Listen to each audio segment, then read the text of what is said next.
Hey everyone, David Kennedy here from River Run Golf Learning Center with another series of videos. And this video and the next two videos or next two sessions, we're going to talk about some ground force reaction, and in particular, the dynamic setup, how you set up to the ball in a very dynamic, engaged fashion where your feet are really into the ground. You're able to feel some pressure downward to get ready to start the backswing action. So Kennedy, why don't you go ahead and move through what you feel and also what you teach, our players in that setup. Yeah, we always teach a nice balanced setup at address where you're feeling, 60% of the weight's in the balls of the feet, about 40% in the heels, because we are tilted over at the ball, so you are going to favor just a little bit more in the balls of the feet.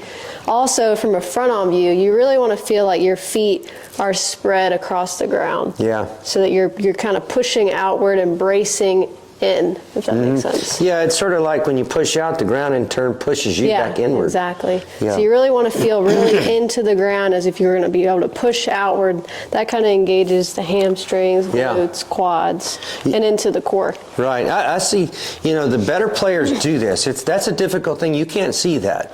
And, but they're really feeling rooted, great word there, rooted into the ground. Definitely. So work on that and see if that doesn't improve your feel for the backswing, timing, and your solid strikes. Yeah. Good stuff. Thanks everyone. That's just a little kickstart to our series here on teaching you the dynamic setup at address. Thank you.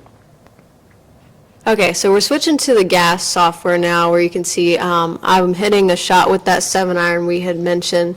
So we're just going to go over briefly my dynamic setup and like how that looks on the GASP 3D plates. So what's cool about GASP is it gives us, an overview of my feet. From here's the left foot, right foot, and I can, turn this and see from a downline view what's going on, from behind and even up above, which is that's awesome. Cool. Shows the center of mass in relation to where it is really in the 3D part of the body, Yeah, so to see that is incredibly useful. So you can see when I start, I've got a little bit more pressure in my lead leg, almost 55%. I said 50-50 is about the magic number. But, a little bit off is preferable front than back trail. Yeah. So I'm feeling, like as we talked about, really into the ground here. You can see even my pressure is in the balls of my feet, not seated back on my heels. And so those are just a couple things we're looking for. We're looking for even pressure in the feet or close to it. We don't have to be exactly perfect. Yeah, I think sometimes when that pressure is positioned incorrectly, as you said, in the forward part of the foot there, you're really more active. You can feel the ground a little better, more sensitive and aware, of motion, because we actually move from the balls of the feet.